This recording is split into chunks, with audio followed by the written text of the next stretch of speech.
الحمد لله الذي نور قلوبنا بنور الإيمان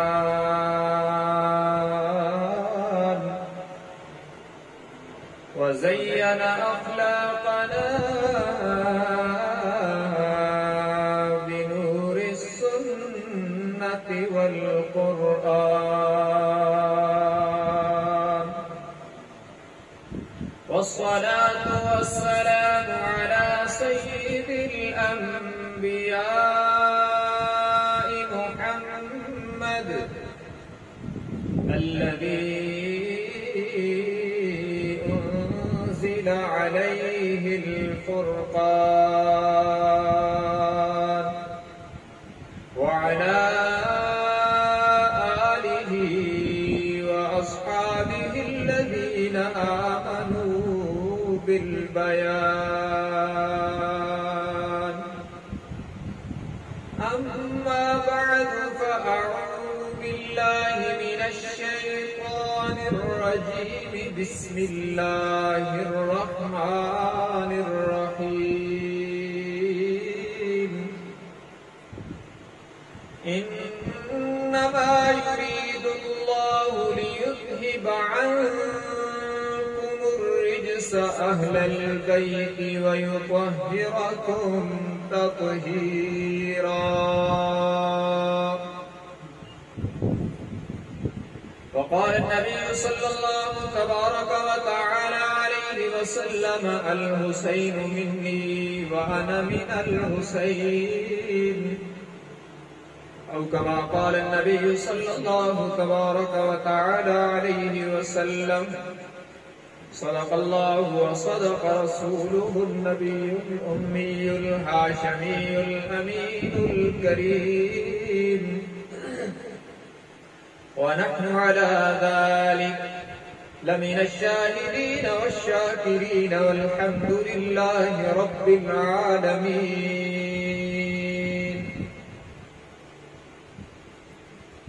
آج اس کے دل میں ولولہ اللہ کی دید کا، آج اس کے دل میں ولولہ اللہ کی دید کا، اللہ نے اس کو دے دیا رتبہ شہید کا. وہ جو گلے ریاض رسول تھا، جو نور چشم بطول تھا، وہ جو گلے ریاض رسول تھا، وہ جو نور چشم بطول تھا، اسی ایک شخص کے قتل سے میری کتنی صدیاں اداس ہیں. واجب الاحترام معزز سامعین، آج کی یہ مبارک محفل نواسہ رسول، جگر گوشہ بطول، گلستان علی کے پھول، جناب حضرت حسین ابن علی رضی اللہ تعالی عنہ کے مبارک مقدس مطہر ذکر کے عنوان پر منعقد کی گئی ہے. حضرت حسین رضی اللہ تعالی عنہ سن 61 ہجری 10 محرم الحرام کو کم و بیش 57 سال کی عمر میں کربلا کے میدان میں شہید ہوئے. تو آج 10 محرم کی تاریخ گزری ہے. اس حوالے سے ہم نے چاہا کہ مل بیٹھ کر اس مقدس شہزادے کو خراج عقیدت و خراج تحسین پیش کریں، تاکہ ہمارا نام بھی اس مقدس شخصیت کے تذکرہ کرنے اور سننے والوں میں آ جائے اور قیامت کے دن ان مقدس لوگوں کی شفاعت نصیب ہونے کا ذریعہ بنے. حضرت حسین رضی اللہ تعالیٰ عنہ مظلوم شہید ہیں. یہ بات اہل سنت کے ہر فرد کو یاد رہنی چاہیے.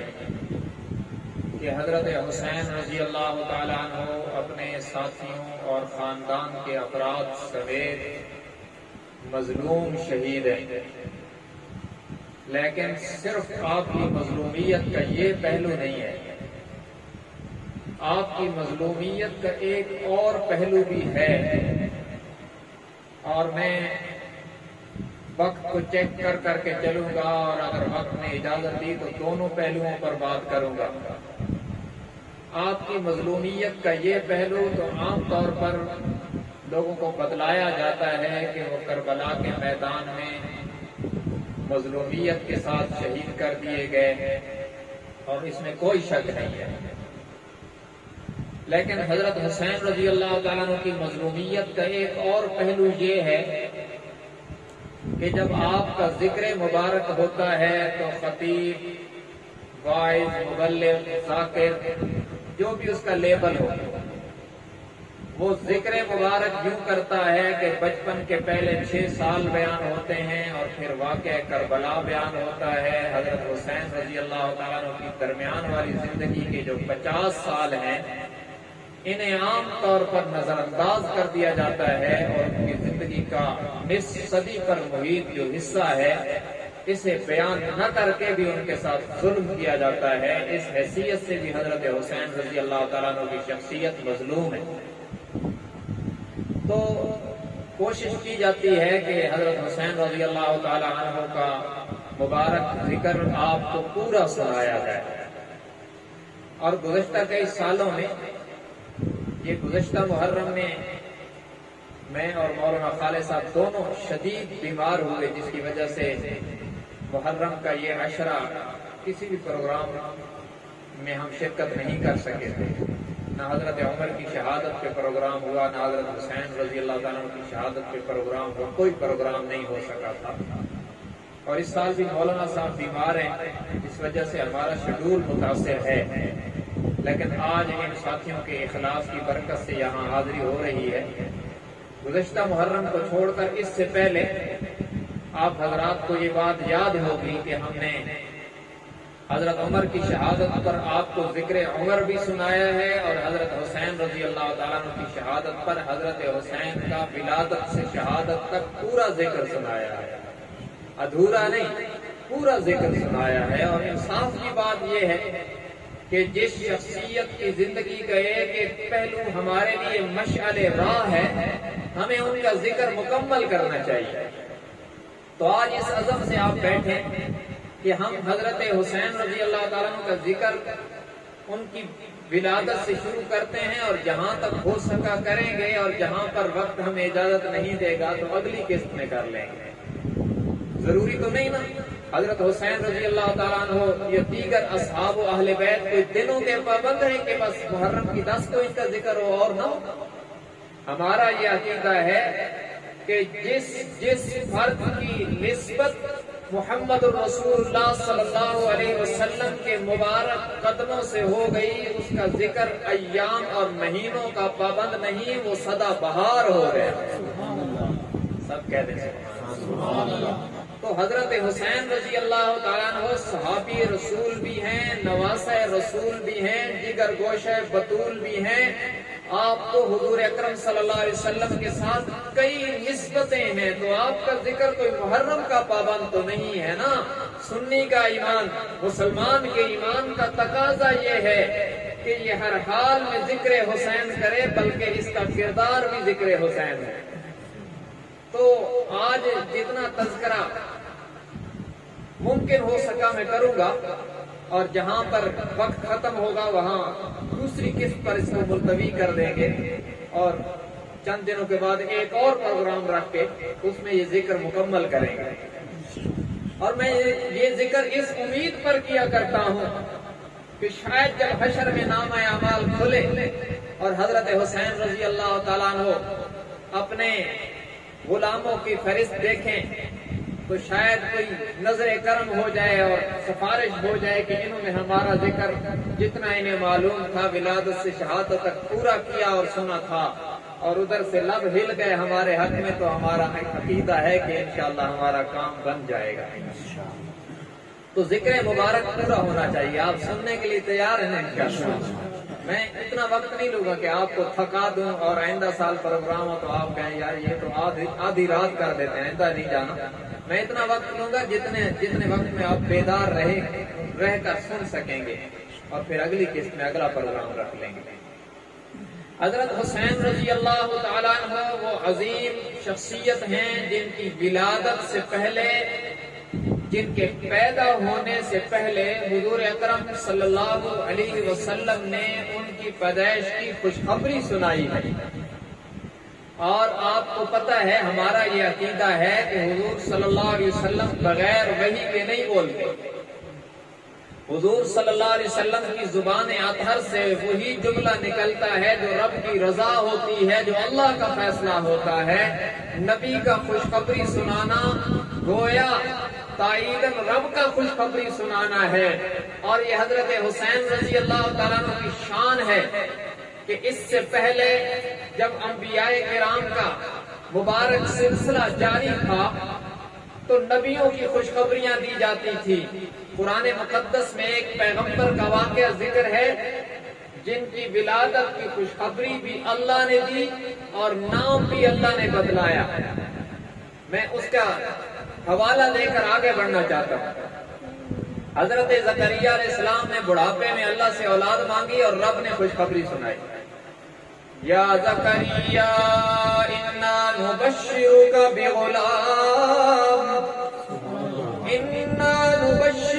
بغلام اسمه یحیی لم نجعل له من قبل سمیا. رب العالمین نے فرمایا میرے پیغمبر زکریا ہم آپ کو بیٹے کی خوشخبری بھی سناتے ہیں اور یہ بھی بتاتے ہیں کہ اس کا نام یحیی ہوگا، اور یہ ایسا نام ہے جو میرے کارخانہ قدرت میں آپ کے بیٹے کے لیے سنبھال کے رکھا گیا تھا. یہ انبیاء کرام کی صف میں جناب یحییٰ کا اعزاز ہے. جناب محمد رسول اللہ صلی اللہ علیہ وسلم تشریف لائے، سلسلہ نبوت کی تکمیل ہو گئی، لیکن یہ جناب حسین رضی اللہ تعالیٰ عنہ کا اعزاز ہے. آپ کی ولادت سے پہلے جناب محمد رسول اللہ صلی اللہ علیہ وسلم نے خوشخبری بھی سنائی ہے، اور آپ کی ولادت کے بعد آپ کا نام بھی رکھا ہے. اور پھر فرمایا لوگوں اللہ نے اپنے کارخانہ میں، اپنے خزانہ قدرت میں میرے نواسوں یعنی حسن و حسین کے نام سنبھال کے رکھے تھے. ان سے پہلے اللہ نے کسی کو عطا نہیں فرمائے، یہ سب سے پہلے میرے نواسوں کو عطا ہوئے ہیں. یہ ان کی شان ہے. اور پھر یہی حسین ہے، یہی حسن و حسین ہے جن کے متعلق جناب رسول اللہ صلی اللہ علیہ وسلم نے فرمایا ان الحسن والحسین سیدہ شباب اہل الجنہ، کہ لوگوں یہ میرے دونوں نواسے حسن و حسین اہل جنت میں جنتی جوانوں کے سردار ہوں گے. ہاں جن کا نانا سارے نبیوں کا سردار ہے، ان کے نواسے جنت کے جوانوں کے سردار ہوں گے. یہ ان کی شان ہے. اور ولادت سے پہلے خوشخبری کیسے مل رہی؟ عجیب بات ہے. حضرت عباس رضی اللہ تعالیٰ عنہ کی بیوی، اور حضرت عباس کون ہے؟ حضور صلی اللہ علیہ وسلم کے چچا. اور یہ بات یاد رکھو، حضور صلی اللہ علیہ وسلم کے چچوں میں کتنوں نے کلمہ پڑھا ہے؟ صرف 2 نے، حضرت عباس اور حضرت حمزہ رضی اللہ تعالی عنہما. باقی ابو لہب بھی چچا تھا وغیرہ، انہوں نے کلمہ نہیں پڑھا. تو حضرت عباس حضور صلی اللہ علیہ وسلم کے چچا ہیں. حضرت عباس کی بیوی، اس کا نام ہے لبابہ، کنیت ہے ابو الفضل لبابہ بنت الحارث. اور یہ لبابہ کون ہے؟ یہ حضور کی چچی بھی ہے اور حضور صلی اللہ علیہ وسلم کی سالی بھی ہے.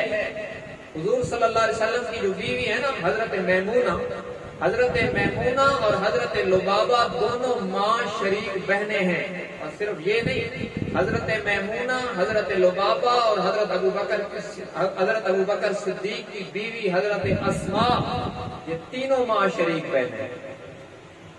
تو حضرت لبابہ نے خواب دیکھا اور خواب دیکھ کے پریشان ہوئی، حضور صلی اللہ علیہ وسلم کی خدمت اقدس میں حاضر ہوئی تعبیر پوچھنے کے لیے۔ میں عرض کیا کرتا ہوں کہ یہ بھی صحابہ اور صحابیات کی شان ہے کہ جنہیں مسئلہ پوچھنا ہوتا تھا تو امام الانبیاء کا دربار میسر تھا، جنہیں تعبیر پوچھنی ہوتی تھی تو وہ شخصیت میسر تھی جن کی زبان سے تعبیر اندازے سے نہیں وحی سے نکلتی۔ تو یہ لبابہ حضور صلی اللہ علیہ وسلم کی چچی حضور کی خدمت میں حاضر ہوئی اور عرض کی یا رسول اللہ صلی اللہ علیہ وسلم میں نے خواب دیکھا ہے اور پریشان ہوں۔ آپ نے فرمایا کیا خواب دیکھا؟ اس نے عرض کی یا رسول اللہ میں نے خواب دیکھا ہے کہ آپ کے مقدس مطہر پاکیزہ جسم سے گوشت کا ایک ٹکڑا جدا ہوا اور وہ میری گود میں آ گیا۔ آپ نے فرمایا لبابہ میری چچی گھبرا نہیں، یہ مبارک خواب ہے۔ اس نے عرض کیا کیسے؟ فرمایا اس کی تعبیر یہ ہے کہ میری بیٹی فاطمہ کے ہاں بیٹا ہوگا اور وہ تیری گود میں آئے گا۔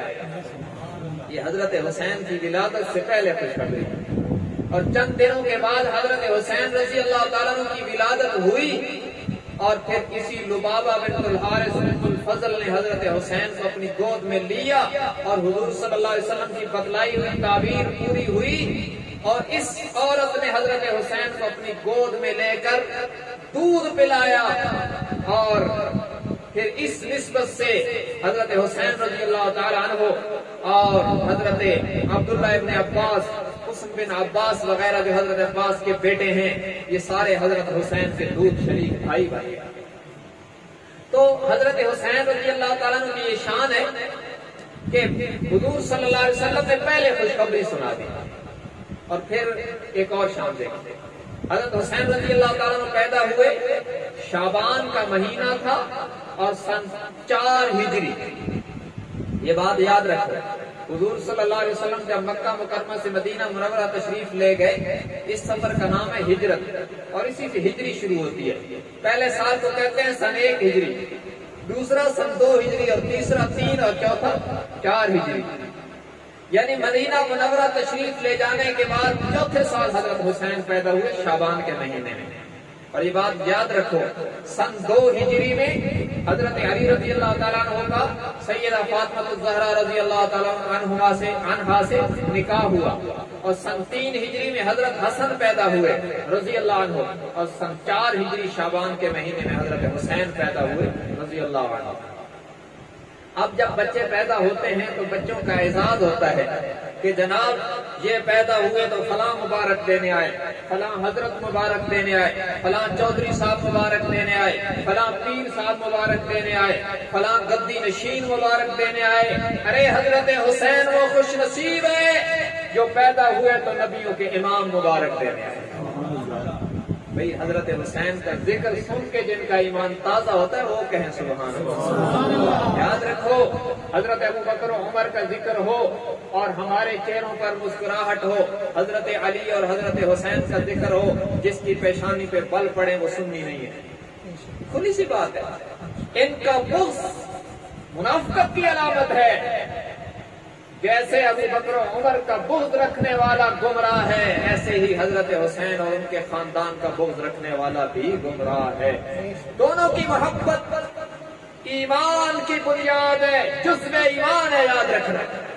اصحاب و اہل بیت میں سے کسی کا ذرہ برابر بھی بغض دماغ میں آ گیا تو نجات خطرے میں پڑ جائے۔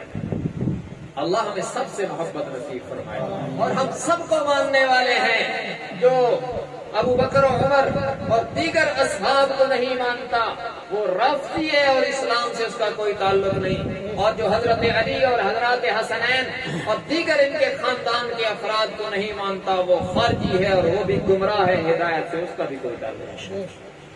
تو سب کو ماننا چاہیے۔ ذکر حسین سن کر ہمارا ایمان ایسے ہی بچت میں آنا چاہیے جیسے ہم ابو بکر و عمر عثمان و علی کا ذکر کر کے ایمان کو جلا بناتے۔ تو حضرت حسین کی ولادت پر مبارک دینے کے لیے امام الانبیاء تشریف لائے ہیں اور عجیب جملہ فرمایا آرونی ابنی، مجھے میرا بیٹا دکھاؤ۔ یہ بھی جناب حسین رضی اللہ تعالیٰ عنہ کا اعزاز ہے کہ نسباً تو وہ جناب علی المرتضیٰ رضی اللہ تعالیٰ عنہ کے فرزند اور جناب محمد الرسول اللہ صلی اللہ علیہ وسلم کے نواسے ہیں، لیکن آپ صلی اللہ علیہ وسلم نے انہیں یہ نسبت عطا کی اور اس اعزاز سے نواز دیا کہ فرمایا بیٹی فاطمہ میرا بیٹا مجھے دکھائیے۔ جناب حسین رضی اللہ تعالیٰ عنہ کو جناب محمد الرسول اللہ صلی اللہ علیہ وسلم کی گود مبارک میں لایا گیا۔ یہ جناب حسین کی عظمت ہے نا، ارے تیرے بچے کو کوئی آج کا پیر گود میں لے لے، کوئی حضرت صاحب گود میں لے لے، مسجد کا امام تیرے چھوٹے بچے کو گود میں لے لے، تو اپنے لیے اعزاز سمجھتا ہے، بڑا بھی بچہ بھی بڑے ہو کر اپنے لیے اعزاز سمجھتا ہے کہ تم جانتے نہیں مجھے بچپن میں فلاں نے گود میں لیا تھا، میں فلاں کی جھولی میں کھیلا ہوں۔ ارے آج کسی پیر کی جھولی میں کوئی بچہ کھیل گئے، کسی پیر کی جھولی میں کوئی بچہ چند لمحے آرام کر لے، وہ اپنے لیے سعادت سمجھتا ہے۔ میں جناب علی المرتضیٰ کے شہزادے کو کیوں نہ سلام کروں جو نبیوں کے امام کی جھولی میں کھیلا ہے۔ یہ اعزاز ہے جناب حسین کا رضی اللہ تعالیٰ عنہ، جنہیں پہلے پہلے جناب محمد الرسول اللہ صلی اللہ علیہ وسلم کی جھولی مل گئی، ہاں وہ گود مل گئی، وہ گود مل گئی جس پر عرش بھی رش کرتا ہے، وہ بلند ترین اور پاکیزہ ترین گود مل گئی۔ اور پھر رسول اللہ صلی اللہ علیہ وسلم نے اپنے اس نواسے کو گود میں لٹایا، اور پھر آمنہ کے لال صلی اللہ علیہ وسلم نے کیا کیا ہے، وَلَمَّا وُلِدَ أَذَّنَ النَّبِيُّ صلی اللہ علیہ وسلم فِي أُذُنِهِ۔ پھر حضور اکرم صلی اللہ علیہ وسلم نے اپنی مقدس زبان سے، اپنی مقدس اور مطہر اور پاکیزہ عرفہ اور اعلیٰ زبان سے جناب حسین کے کانوں میں اذان دی ہے۔ ارے یہ بھی کتنا اعزاز ہے، حسین کے کان کتنے خوش قسمت ہیں، حسین کا دماغ کتنا پاکیزہ ہوگا جس میں سب سے پہلے تکبیر کی صدا پہنچی ہے محمد الرسول اللہ کی زبان سے صلی اللہ علیہ وسلم۔ کہہ دیں سبحان اللہ۔ یہ اعزازات ہیں اللہ نے چن چن کر عطا فرمائے ہیں ان شہزادوں کو۔ حضرت حسن کے ساتھ بھی یہی معاملہ ہوا، میں ان کا ذکر نہیں کر رہا، انشاءاللہ کسی مجلس میں ذکر حسن بھی پورا کریں گے۔ یہ حضرت حسین کی بات ہے، کانوں میں اذان اور اس زبان سے جس سے اعلیٰ زبان اللہ نے نہ کوئی بنائی ہے نہ قیامت تک بن پائے گی، اس مقدس زبان سے نکلے ہوئے تکبیر کے الفاظ حسین کے کانوں میں پڑ گئے جن سے بہتر اللہ نے بنانا ہی نہیں۔ اتنا بڑا اعزاز ہے۔ اور پھر اس سے آگے اعزازات کی بارش ہو رہی ہے حضرت علی کے ان مقدس شہزادوں پر، اور سنی کا ایمان بڑھتا ہے اس ذکر کو سننے سے۔ اس سے آگے بات بڑی ہے، حضور صلی اللہ علیہ وسلم نے کانوں میں اذان دے کر اپنا لعاب دہن گھٹی کے طور پر جناب حسین کے منہ میں ڈالا ہے، اپنے دہن سے دہنے حسین میں ڈالا۔ ارے یہ کون سا لعاب ہے؟ یہ کوئی میری تیری طرح تھوک نہیں ہے، یہ وہ مبارک لعاب ہے جو کڑوے کنویں میں جاتا ہے، اللہ کڑوے پانی کو میٹھا کر دیتا ہے۔ یہ وہ مبارک لعاب ہے جو جناب علی کی دکھتی آنکھ پہ لگتا ہے، اللہ تعالیٰ بیماری کو شفا میں بدل دیتا ہے۔ یہ وہ مبارک لعاب ہے جو ابو بکر کی ایڑی پہ لگتا ہے، ابو بکر کی ایڑی پہ لگتا ہے تو سانپ کا زہر ختم ہو جاتا ہے۔ یہ مبارک لعاب جناب حسین کے منہ مبارک میں آ گیا تو پھر اس نے تاثیر دکھائی ہے کہ حسین آسانیوں میں بھی قرآن پڑھتا رہا اور کربل کے میدان میں تیر و تلوار کی بارش میں بھی قرآن پڑھتا رہا، اور جب حسین کا سر کٹ کے نیزے پہ چڑھا اور لبوں کو ہلتا دشمن نے دیکھا، انہوں نے بھی کان لگائے تو حسین کا لٹکا ہوا سر بھی قرآن پڑھ رہا تھا رضی اللہ تعالیٰ۔ یہ لعاب دہن میرے آقا نے ڈالا. اور یہ بھی عجیب بات ہے، جن ہستیوں کے منہ مبارک میں میرے آقا کا مبارک لعاب گیا ہے نا، انہوں نے اپنے کردار سے دکھایا کہ وہ مشن حق پہ ڈٹ گئے، ڈٹ کے کٹ گئے، لیکن موقف سے ہٹے نہیں. حضرت حسین کے منہ مبارک میں حضور نے لعاب ڈالا تو کربلا کی میدان میں سر کٹوا دیا، لیکن ابن زیاد اور ان کے بدتمیز فوجیوں کے سامنے جھکایا نہیں. حضرت عبداللہ ابن زبیر کے منہ مبارک میں بھی حضور نے لعاب ڈالا تھا، انہوں نے بھی سر کٹوایا ہے پر جھکایا نہیں. اور یہ بھی عجیب بات ہے، جہاں حضور کا لعاب گیا، جن شخصیات کے دہن میں دنیا میں ان کے ساتھ ایسا سلوک ہوا کہ گویا وہ اپنے عمل سے دکھا گئے، ربا تیری مرضی پر اور تیری رضا پر ہمارا سب کچھ قربان ہے. لیکن حضرت حسین رضی اللہ تعالیٰ عنہ کے منہ مبارک میں لعاب ڈالا، دشمن نے سر کاٹ دیا اور سر کاٹ کے پھراتے رہے بازاروں میں اور درباروں میں، لیکن عمل سے حضرت حسین بتلا رہے تھے، ربا تو سر کٹوا کے راضی تو میں حاضر. حضرت عبداللہ ابن زبیر کے منہ میں لعاب ڈالا، ان کو شہید کر کے لاش لٹکا دی گئی اور کئی دنوں تک لٹکتی رہی. حضرت اسما نے دیکھا لٹکتی ہوئی لاش کو تو فرمایا ابھی وہ وقت نہیں آیا کہ یہ شخص سوار بھی سواری سے اتر آئے. اور پھر فرمایا یہ لٹکتی ہوئی لاش کو نہ دیکھو، یہ کتنا بہترین خطیب ہے جو سولی پہ لٹک کر بھی آزادی کا خطبہ دے رہا ہے. تو جہاں جہاں حضور کا مبارک لعاب گیا ہے اس نے اثر دکھایا ہے، اور یہ ممکن نہیں کہ حضور کا مبارک لعاب ہو اور اثر نہ دکھائے. جس لعاب کی برکت سے زیر تریاق میں بدلا ہے، اس لعاب کی استقامت کو بھی دنیا نے آنکھوں سے دیکھا. تو حضرت حسین رضی اللہ تعالیٰ عنہ کے منہ مبارک میں لعاب ڈالا اور پوچھا نام کیا ہے، تو بتلایا گیا حرب. حضرت علی رضی اللہ تعالیٰ عنہ مجاہد تھے، غازی تھے، مجاہد تھے، جنگی ذوق تھا کفار سے لڑنے کا، تو وہی نام رکھا. فرمایا یہ حرب نہیں حسین ہے. یہ نام بھی حضور صلی اللہ علیہ وسلم نے رکھا. اور یہ بھی اعزاز ہے.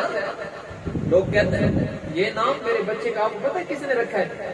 یہ جناب فلاں صاحب نے رکھا ہے، فلاں جو ہے وہ حضرت صاحب نے رکھا ہے، پیر صاحب نے رکھا ہے. ارے تیرے میرے بیٹوں کا نام کوئی پیر رکھے تو ہم خوش ہو جاتے ہیں. علی کے بیٹوں کی کیا شان ہے جن کا نام نبیوں کے امام نے رکھا ہے. کہہ دو سبحان اللہ. حضرت حسین کا ذکر سنو، محبت سے سنو، ایمان کو تازہ کرو اور دلوں کا زنگ بھی دور کرو. حضور نے مبارک نام رکھا اور پھر کچھ بڑے ہوئے تو حضور صلی اللہ علیہ وسلم نے لاٹ لڑائے ہیں انہیں کندھوں پہ بٹھایا ہے. اور یہی حسین ہے، حضور کے کندھوں پہ سوار تھے. کسی صحابی نے دیکھ کے کہا کہ جن کے کندھوں پہ سوار ہیں یہ بہت اعلیٰ ہیں. آپ نے فرمایا جو کندھوں پہ سوار ہے نا یہ بھی بہت اعلیٰ ہے. تو جن کو رسول اللہ صلی اللہ علیہ وسلم کے مبارک کندھوں کی سواری ملی. اور یہاں میں ایک نظریاتی جملہ کہنا چاہتا ہوں، اس کو بھی سمجھ لو. جو جناب حسین، جناب محمد الرسول اللہ صلی اللہ علیہ وسلم کے مبارک کندھوں پہ سوار ہوئے، ہم جناب حسین کی عظمت کو سلام کرتے ہیں، جناب حسین کے درجے کو سلام کرتے ہیں، ان کی شان کو سلام کرتے ہیں، انہیں عقیدت کا سلام کرتے ہیں. جو حضور کے کندھوں پہ سوار ہیں ہم ان کو بھی عقیدت کا سلام کرتے ہیں، اور جس ابو بکر کے کندھوں پر نبی سوار ہے ہم اس کو بھی عقیدت کا سلام کرتے ہیں. کیونکہ ہم تو اہل سنت ہیں نا، سب کو مانتے ہیں اور سب کی قدر کرتے ہیں. الحمدللہ اللہ ہمیں اسی پر جینے کی اور اسی پر مرنے کی توفیق دے. جن مقدس شخصیات کی محنت کی برکت سے ہم تک دین پہنچا ہے ان میں سے کسی کی ناقدری بھی کی تو ہلاک ہو جائے. حضور صلی اللہ علیہ وسلم نے انہیں اپنے کندھوں پہ سوار کیا اور کبھی یہ حضور کی گود میں کھیل رہے ہیں. اس سے آپ کی مقدس داڑھی سے. کیا بات ہے، کیا بات ہے. ہمارے بچوں کے لیے کھلونے، کوئی طرح طرح کے کھلونے لا کے دیے جاتے ہیں کہ میرا بچہ کھلونوں سے کھیلے گا، اور یہاں علی کے شہزادے ہیں اور ان کے لیے کھلونا نہیں ہے، یہ رحمت عالم کی مبارک داڑھی سے کھیل رہے ہیں. یہ بھی عجیب شان ہے. اور کبھی حضور ان کو بوسہ دیتے ہیں. اور آپ نے فرمایا حسن حسین دونوں کے متعلق، فرمایا ریحانہ طیہ، یہ حسن حسین دونوں، یہ دونوں میرے پھول ہیں. ارے پھول سے خوشبو آتی ہے، پھول جب قریب ہوتا ہے انسان کو خوشبو آتی ہے، اس کا دل و دماغ تازہ ہو جاتا ہے، ذہن معطر ہو جاتا ہے. حضور اکرم صلی اللہ علیہ وسلم اس فرمان میں ہمیں بتلا رہے ہیں، لوگوں حسن حسین میرے قریب آتے ہیں، میرا دل خوش ہو جاتا ہے، میرا معطر دماغ پہلے سے زیادہ معطر ہو جاتا ہے. یہ جنت کے دنیا میں حسن حسین میرے پھول ہیں جن سے میرے آقا صلی اللہ علیہ وسلم کو خوشبو آتی تھی، اور آپ کا مبارک مقدس دین پہلے سے زیادہ معطر ہو جاتا تھا. سنی بھی ان کا ذکر سنتا ہے تو اگر اس کے اندر ایمان موجود ہے، محبت اہل بیت کا کوئی ذرہ موجود ہے، تو اس کا ذہن بھی معطر ہو جانا چاہیے. ہمارے ذہن بھی معطر ہو جاتے ہیں، سکون مل جاتا ہے جب ان شہزادوں کا مبارک ذکر ہوتا ہے. یہ میرے آقا کے پھول ہیں، اور پھولوں کی خوشبو آج بھی مہک رہی ہے، آج بھی مہک رہی ہے، اور قیامت کی صبح تک مہکتی رہے گی. کوئی لاکھ زور لگا لے اور لگانے والے لگا چکے، جناب حسن کو زہر دیا کہ مٹ جائے گا، جناب حسین رضی اللہ تعالیٰ عنہ کا مبارک سر کاٹا کہ مٹ جائے گا. لیکن سنو، مٹ گیا یزید، حسین کل بھی زندہ تھا، آج بھی زندہ ہے، اور قیامت کی صبح تک زندہ اور تابندہ رہے گا. اور حسین وہ زندہ ہے، دنیا والے زندہ باد کہتے ہیں لوگوں کو، جب وہ یہاں ہوتے ہیں مر جاتے ہیں تو ان کا ذکر مٹ جاتا ہے. حسین وہ زندہ ہے جسے قیامت تک خدا کا قرآن زندہ باد کہہ رہا ہے. وَلَا تَقُولُوا لِمَن يُقْتَلُ فِي سَبِيلِ اللَّهِ أَمْوَاتٌ بَلْ أَحْيَاءٌ وَلَٰكِن لَّا تَشْعُرُونَ. فرمایا خبردار انہیں مردہ نہ کہنا، یہ زندہ ہے لیکن تمہیں پتہ نہیں، تمہیں ان کی زندگی کا شعور نہیں. وَلَا تَحْسَبَنَّ الَّذِينَ قُتِلُوا فِي سَبِيلِ اللَّهِ أَمْوَاتًا. انہیں زبان سے زندہ کہنا، انہیں زبان سے مردہ کہنا بھی نہیں. اور کبھی ظاہری شکل و صورت کو دیکھ کر، کبھی یہ دیکھ کر کہ جناب سر کٹا ہوا ہے، جناب جسم کے ٹکڑے ہوئے ہیں، یہ ظاہری صورت حال دیکھ کر مردہ گمان بھی نہ کرنا. بل احیاء عند ربهم يرزقون. یہ اللہ کی جوار رحمت میں زندہ ہیں اور دنیا سے زیادہ اچھا رزق کھاتے پیتے ہیں. تو حسین وہ زندہ ہے جسے خدا کا قرآن زندہ باد کہتا ہے، اور مردہ کہنے پر ہمیشہ کے لیے پابندی لگا رکھی ہے. تو اس لیے میں نے کہا یزید مٹ گیا، حسین زندہ باد ہے، حسین زندہ باد ہے، حسین زندہ باد ہے. تو بہرحال ذکر ہو رہا ہے جناب حسین رضی اللہ تعالیٰ عنہ کا، جن کی یہ شان ہے کہ مسجد نبوی کی سرزمین ہے اور حضور صلی اللہ علیہ وسلم نماز میں ہیں. آپ سجدے میں سر رکھ کے سبحان ربی الاعلیٰ کی تسبیح پڑھتے ہیں، اور یہ شہزادہ کمر پہ سوار ہے، اور حضور سجدہ لمبا کر دیتے ہیں. یوں نہیں کہ سر اٹھائیں اور وہ گرے، نہیں، کیا پیار ہے. ارے جن سے محمد الرسول اللہ صلی اللہ علیہ وسلم نے اتنا پیار کیا، سنی تو بھی پیار کیا کر ان سے.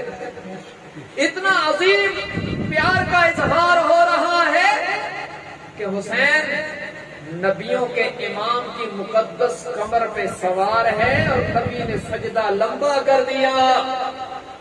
اور شاید لمبے سجدے کرنے کی تربیت جناب حسین کو یہیں سے ملی ہے کہ جن کے لیے حضور نے سجدہ لمبا کیا، پھر جناب حسین نے یہ تربیت لی اور کربلا کے میدان میں ایسا سجدہ کیا کہ سجدے میں سر رکھا تو ہے، اٹھایا نہیں۔ قیامت کے دن اللہ کی عدالت میں حسین اسی سجدے والی ادا کے ساتھ کھڑے ہو کے رب کے سامنے کہے گا، اللہ دیکھنا میں نے تیرے در پہ سجدہ کیا اور جب تک جسم میں روح رہی میں نے تو سر اٹھایا ہی نہیں۔ کیا بات ہے، کیا عظمت ہے یہ۔ تو حضور نے سجدہ لمبا کر دیا۔ اور کبھی یوں ہوا میرے آقا صلی اللہ علیہ وسلم خطبہ دے رہے ہیں مسجد نبوی کے منبر پر، اور جب خطیب سٹیج پہ ہو تو کس اعزاز میں ہوتا ہے، اور پھر خطیب بھی خطیب الانبیاء اور امام الانبیاء جیسی ہستی ہو تو کیا شان ہوگی۔ حضور خطبہ دے رہے ہیں، جناب حسین رضی اللہ تعالیٰ عنہ مسجد نبوی میں داخل ہوئے اور پاؤں مبارک کو چوٹ لگ گیا۔ حضور صلی اللہ علیہ وسلم نے خطبہ چھوڑا، ممبر سے اترے، جناب حسین کو اٹھایا اور ممبر کے پاس بٹھایا اور پھر خطبہ ارشاد فرمایا۔ یہ اعزاز بھی تو ان شہزادوں کا ہے، ہمیں قدر ان کی کرنی چاہیے جن کے لیے نبی ممبر چھوڑ کے نیچے آ رہے ہیں۔ حضور علیہ السلام نے ممبر چھوڑ دیا اور جناب حسین کو اٹھا کر ساتھ بٹھا کر پھر خطبہ دیا، عمل سے بتلایا کہ حسین میری نظر میں کتنے عظیم ہیں رضی اللہ تعالیٰ عنہ۔ اور پھر میں بات کر رہا تھا ترتیب سے، حضرت حسین رضی اللہ تعالیٰ عنہ کو گھٹی ڈالی، نام رکھا، 7ویں دن عقیقہ بھی فرمایا حضور نے خود، اور 2 بکریاں ذبح فرمائی، اور حضرت حسین رضی اللہ تعالیٰ عنہ کے سر مبارک کے بال منڈوا کر ان کے برابر چاندی بھی صدقہ فرمائی۔ یہ بھی مسنون عمل ہے، چاندی بھی صدقہ فرمائی اور حضرت حسین کے سر مبارک پر خوشبو بھی لگائی۔ آج کہتے ہیں بچوں کو خوشبو نہ لگانا ورنہ جن پڑ جائے گا۔ اللہ کے نبی تو اپنے بچوں کو خوشبو لگا رہے ہیں اور یہ کہتے ہیں اس کو خوشبو نہیں لگانا جن پڑ جائے گا۔ اور پھر یہ بھی سن، حضور علیہ السلام باقاعدہ جناب حسن و حسین کو دم فرماتے تھے۔ اس سے معلوم ہوا کہ دم کرنا سنت ہے، اور وہ الفاظ بھی حدیث میں ہیں، اعیذکما بکلمات اللہ التامہ من کل شیطان ہامہ ومن عین لامہ۔ ان الفاظ کے ساتھ کیا معنی ہے؟ حضور علیہ السلام عرض کرتے تھے کہ میں اپنے دونوں نواسوں کو فرماتے تھے میں تم دونوں کو اللہ کے مکمل کمالات اور صفات کی پناہ میں دیتا ہوں، گویا میں تم دونوں کو اللہ کی پناہ میں دیتا ہوں، ہر وسوسہ ڈالنے والے شیطان کے شر سے اور ہر تکلیف دینے والی نظر کے شر سے۔ یہ دم بھی فرماتے تھے۔ ہمیں بھی یہ کلمات پڑھ کے اپنے بچوں پر پھونکنے چاہیے، ان کی آج بھی تاثیر ہے۔ تو جن کو گھٹی بھی حضور نے ڈالی، نام بھی حضور نے رکھا، عقیقہ بھی حضور نے کیا، سروں میں خوشبو بھی حضور نے لگائی، دم بھی حضور نے فرمایا، ان کی عظمت کا کیا کہنا ہے۔ یہ حضور علیہ السلام کی زندگی میں اس طرح کے ان کے بے شمار فضائل ہیں، بہت ساری روایات ہیں جو ان کی فضیلت میں حدیث کی کتابوں میں آئی ہیں۔ مثلا حضور علیہ السلام نے فرمایا الحسین منی وانا من الحسین، حسین مجھ سے ہے اور میں حسین سے ہوں، یعنی میرا اور حسین کا گہرا تعلق ہے، یہ بتلانا مقصود ہے، یہ ان کی شان ہے۔ سن 11 ہجری میں حضور اکرم صلی اللہ علیہ وسلم کی وفات ہوئی، تو حضور صلی اللہ علیہ وسلم کی وفات کے بعد اس امت کے پہلے خلیفہ کون ہے؟ سارے بولے حضرت ابو بکر صدیق، سب کہو حضرت ابو بکر صدیق۔ یہ سنیو، یہ باتیں یاد کرو، نظریے کی بات ہے۔ ہمارا یہ عقیدہ ہے کہ حضور صلی اللہ علیہ وسلم کی وفات کے بعد، آپ کے دنیا سے تشریف لے جانے کے بعد، اس امت کے پہلے متفق علیہ خلیفے کا نام ابو بکر صدیق ہے رضی اللہ تعالیٰ عنہ۔ جب حضرت ابو بکر صدیق منصب خلافت پہ آئے اور خلیفہ بلا فصل قرار پائے، تو انہوں نے کیا کیا حضرت حسین کے ساتھ، اور حضرت عمر نے، حضرت عثمان نے کیا کیا، اس کے لیے ایک جملہ حافظ عماد الدین ابن کثیر اپنی مشہور کتاب تاریخ کی البدایہ والنہایہ تاریخ کی مسلم کتاب ہے، تاریخ کی مشہور ترین کتاب ہے، اور ابن کثیر کے سکہ ہونے پر تو شاید کسی کو اختلاف نہ ہو، بہت ناقد اور سکہ قسم کے محدث اور مفسر مشہور ہیں۔ ان کی تحقیق کو اپنے کیا غیر بھی مان لیتے ہیں۔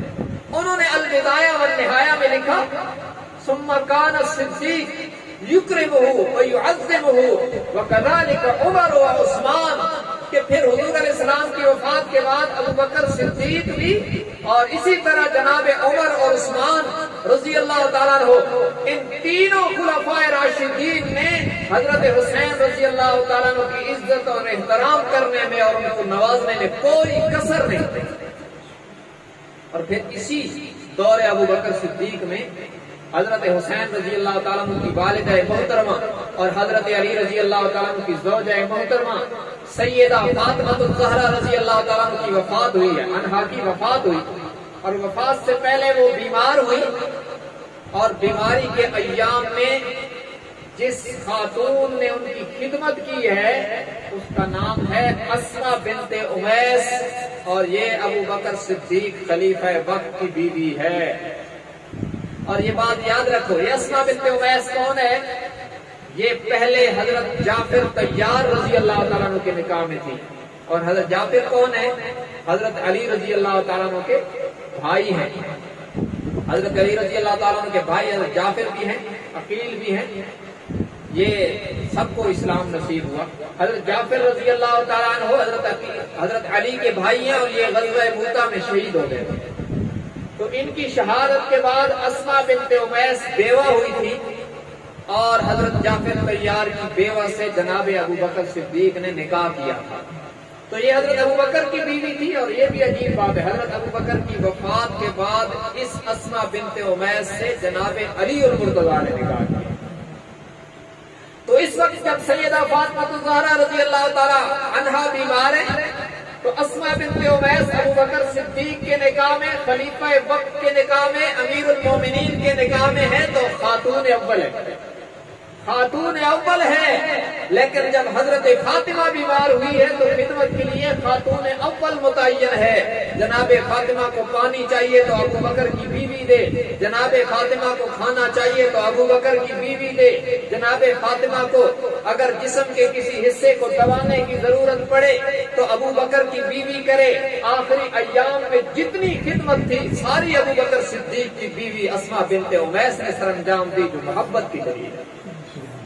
اور پھر عجیب بات ہے، آخری ایام میں سیدہ فاطمہ الزہرا رضی اللہ تعالیٰ عنہ کے چہرے پر اسماء بنت امیس نے کچھ پریشانی کے اثرات دیکھے، تو عرض کی آپ کیوں پریشان ہیں؟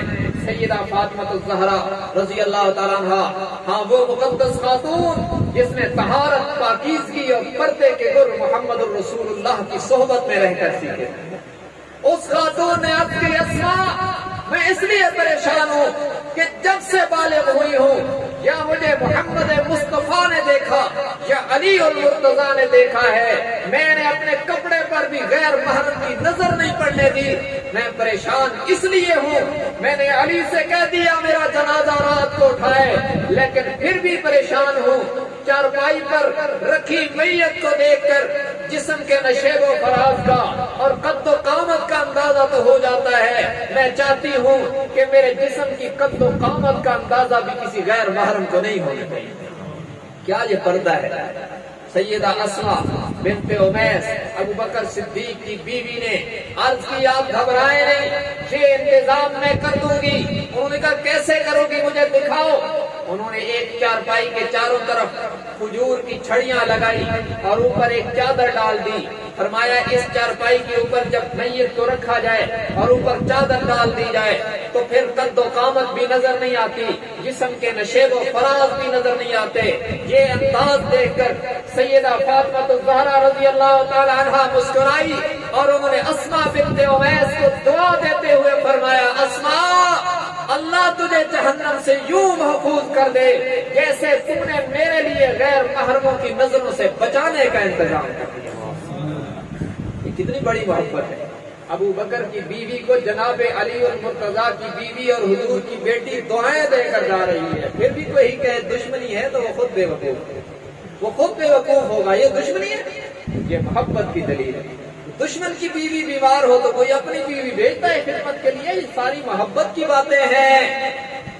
اس سے معلوم ہوتا ہے جناب ابو بکر صدیق کو علی سے کتنا پیار تھا اور سیدہ فاطمہ کا وہ کتنا خیال رکھتے تھے کہ جب وہ بیمار ہوئی تو اپنی بیوی سے کہا میری خدمت چھوڑ، رسول کی بیٹی کی خدمت کر۔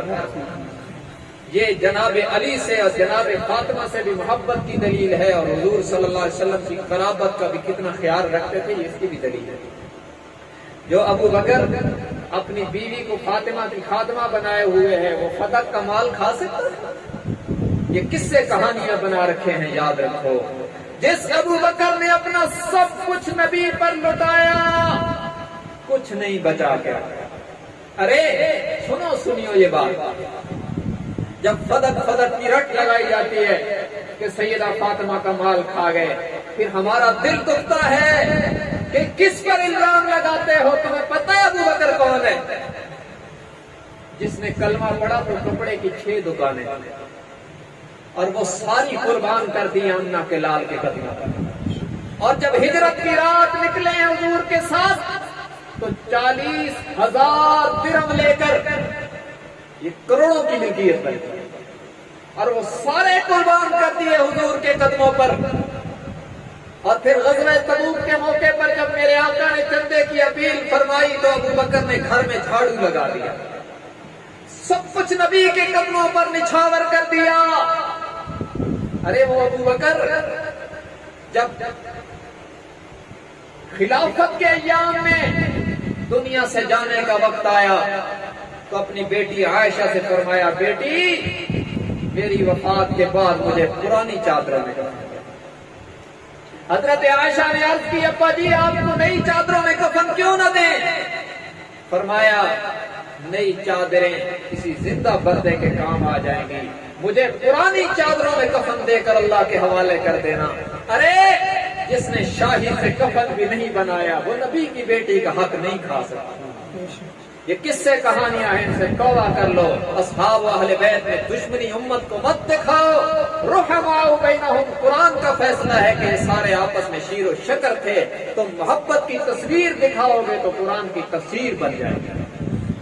اور سنیے یہ بات ذہن میں بٹھاؤ، قرآن کا فیصلہ اللہ نے کہہ دیا کہ صحابہ کرام سارے آپس میں شیر و شکر تھے، آپس میں محبت کرتے تھے۔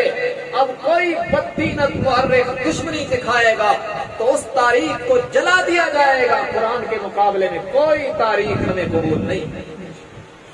سارے صحابہ ایک دوسرے سے پیار کرتے تھے، محبت کرتے تھے، ایک دوسرے کا خیال کرتے تھے۔ ارے جو ایک دوسرے کو پانی پلانے کی خاطر خود پیاسے شہید ہو جاتے ہیں انہیں دشمنیاں دکھاتے ہو، ان کی دشمنیاں لوگوں کو بتلاتے ہو، بددیانت قسم کے مورخین کی ہردہ سرائیاں اٹھا کے۔ تو بہرحال یہ بات لمبی ہو رہی ہے لیکن میں نظریے کی کوئی بات مس نہیں کرنا چاہتا۔ حضرت حسین رضی اللہ تعالیٰ عنہ کا یہ مبارک ذکر جاری ہے۔ ابو بکر صدیق رضی اللہ تعالیٰ عنہ کا زمانہ خلافت ہے، سیدہ فاطمہ الزہرا رضی اللہ تعالیٰ عنہ بیمار ہے، ابو بکر صدیق کی بیوی تیماردار ہے، خدمت کر رہی ہے۔ اور جب سیدہ فاطمہ الزہرا رضی اللہ عنہ کی وفات ہوئی ہے، نماز جنازہ کا ٹائم آیا، کس نے پڑھایا؟ 3 طرح کی روایات ہیں۔ حضرت علی رضی اللہ تعالیٰ عنہ کا مبارک نام بھی ہے، ایک روایت میں حضرت عباس کا نام بھی ہے، اور ایک روایت میں حضرت ابو بکر صدیق کا نام بھی ہے، اور اس تصریح کے ساتھ ہے کہ ابو بکر صدیق رضی اللہ تعالیٰ عنہ نے عرض کی علی آپ کی زوجہ محترمہ ہے، آپ نماز جنازہ پڑھائیں۔ جناب علی المرتضیٰ نے فرمایا ابو بکر میں نے اللہ کے نبی سے سنا تھا ما ينبغي لقوم فيهم ابو بکر ان يؤمهم غيره، کہ جس قوم میں ابو بکر ہو کسی کے لیے مناسب نہیں کہ وہ اس کے علاوہ امام بن جائے، اس لیے جنازہ فاطمہ کا ہوگا، امامت آپ کی ہوگی، علی آپ کے پیچھے مقتدی بن کے کھڑا ہوگا۔ وہ تو اتنا پیار کر رہے ہیں اور یہ یاد لوگ دشمنیاں دکھا رہے ہیں۔ اللہ ہمیں سمجھ کی توفیق دے۔ ابو بکر صدیق رضی اللہ تعالیٰ عنہ کے دور خلافت میں مقام حجرہ فتح ہوا حضرت خالد بن ولید رضی اللہ تعالیٰ عنہ کی سربراہی میں، تو وہاں سے قیمتی قسم کی چادریں آئیں۔ حضرت ابو بکر صدیق رضی اللہ تعالیٰ عنہ نے 2 چادریں جناب حسن حسین کو گفٹ عطا فرمائی۔ حضرت ابو بکر نے گفٹ دیا اور جناب حسن حسین رضی اللہ تعالیٰ عنہ نے گفٹ لیا۔ ان کا دینا محبت کی دلیل ہے اور ان کا لینا محبت کی دلیل ہے۔ دشمنی تو یہاں کہیں بھی نظر نہیں آ رہی، یہاں تو ایک دوسرے کو گفٹ دیے جا رہے ہیں، تحفے دیے جا رہے ہیں، اور ایک دوسرے کی خدمت کی جا رہی ہے، ایک دوسرے کے پیچھے نمازیں پڑھی جا رہی ہیں، ادب و احترام کیا جا رہا ہے۔ اور یہی ابو بکر صدیق کا زمانہ ہے، مسجد نبوی سے نماز پڑھا کے نکلے ہیں اور بچے کھیل رہے ہیں، جناب ابو بکر صدیق نے جناب حسن کو اٹھا لیا۔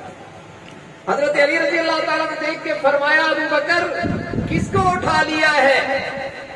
گویا سوالیہ انداز تھا کہ یہ میرا بیٹا ہے۔ حضرت ابو بکر صدیق رضی اللہ تعالیٰ نے فرمایا ابن علی شبہ النبی، بیٹا علی کا ہے، تصویر نبی کی ہے۔ یہاں تو اس طرح پیار ہو رہا ہے اور یار لوگ دشمنیاں دکھا رہے ہیں، عجیب بات ہے، اللہ ہمیں سمجھ کی توفیق دے۔ تو بہرحال یہ ذکر حسین خلافت ابو بکر کے آخر تک، میرے خیال میں آپ اس کو یہاں پر ہم جو ہے نا سٹاپ کر دیتے ہیں۔ انشاءاللہ اگلا جو پروگرام ہے نا، یہ اس ہفتے کو چھوڑ کر، یہ آج منگل ہے نا، یہ جو جمعے کے بعد ہفتہ ہے، اس کو چھوڑ کر جو اگلا ہفتہ ہوگا تو اس کو پروگرام اگلا رکھ لیتے ہیں، حضرت عمر سے لے کر حضرت عمر کے خلاف۔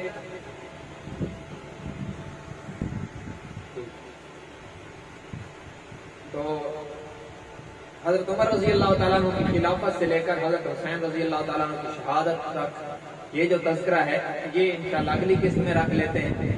اور مولانا عقیل صاحب نے، عقیل صاحب یہاں نہیں، تو اس کے لیے بہتر ہوگا کہ مولانا عقیل صاحب تشریف لائیں اور اختتامی کلمات ارشاد کروا کر پروگرام کا تفصیلی اعلان خود کروا دیں۔